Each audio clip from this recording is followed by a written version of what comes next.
بسم اللہ الرحمن الرحیم۔ حضرت عبداللہ بن مسعود رضی اللہ تعالی عنہ سے روایت ہے کہ میں نے نبی کریم صلی اللہ علیہ وسلم سے سوال کیا کہ یا رسول اللہ جل جلالہ کے ہاں سب سے افضل عمل کون سا ہے؟ تو آپ صلی اللہ علیہ وسلم نے ارشاد فرمایا کہ نماز کو اپنے وقت پر پڑھنا۔ میں نے عرض کیا اس کے بعد کون سا عمل افضل ہے؟ تو آپ صلی اللہ علیہ وسلم نے ارشاد فرمایا کہ والدین کے ساتھ حسن سلوک کرنا۔ میں نے عرض کیا کہ اس کے بعد کون سا عمل افضل ہے؟ تو آپ صلی اللہ علیہ وسلم نے ارشاد فرمایا کہ اللہ کے راستے میں جہاد کرنا۔ یہ صحیح بخاری کی روایت ہے۔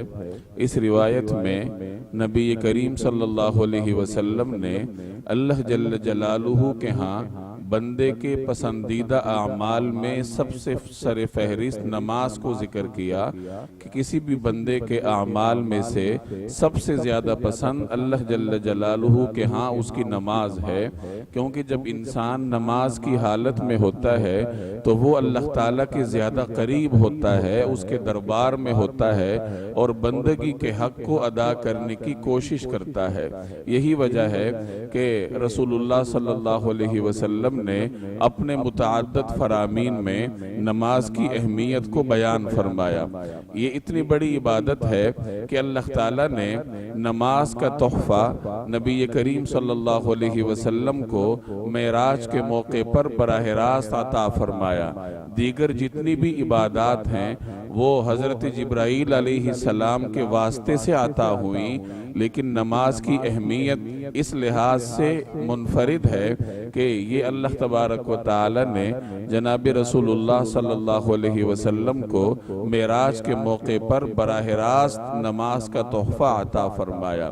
آپ صلی اللہ علیہ وسلم کو نماز کا اس قدر احساس تھا کہ نماز کو نبی کریم صلی اللہ علیہ وسلم نے اپنی آنکھوں کی ٹھنڈک قرار دیا تھا۔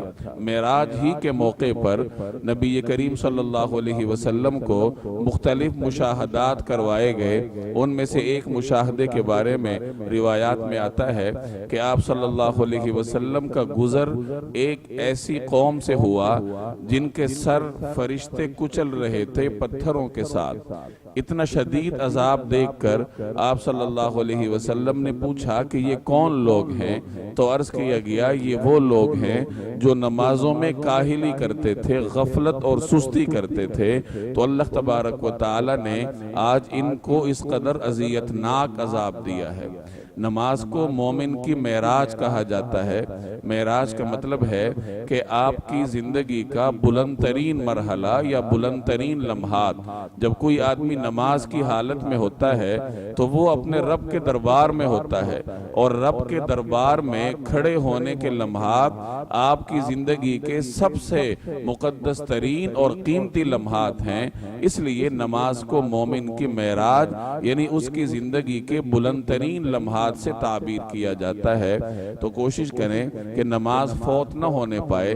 آج جیسے 27 رجب ہے، رسول اللہ صلی اللہ علیہ وسلم کی معراج کے بارے میں منسوب ہے کہ اس تاریخ کو ہوئی، اور معراج کو نماز کے ساتھ ایک خاص تعلق ہے۔ تو اس دن یہ عہد کرنا چاہیے کہ نماز کی اہمیت کا لحاظ کریں گے، اور نہ یہ کہ خود نماز کا خیال کریں گے بلکہ اپنے ماحول میں نماز کو قائم کرنے کی کوشش کریں گے۔ اللہ تبارک و تعالی مجھے اور آپ کو عمل کرنے کی توفیق عطا فرمائے۔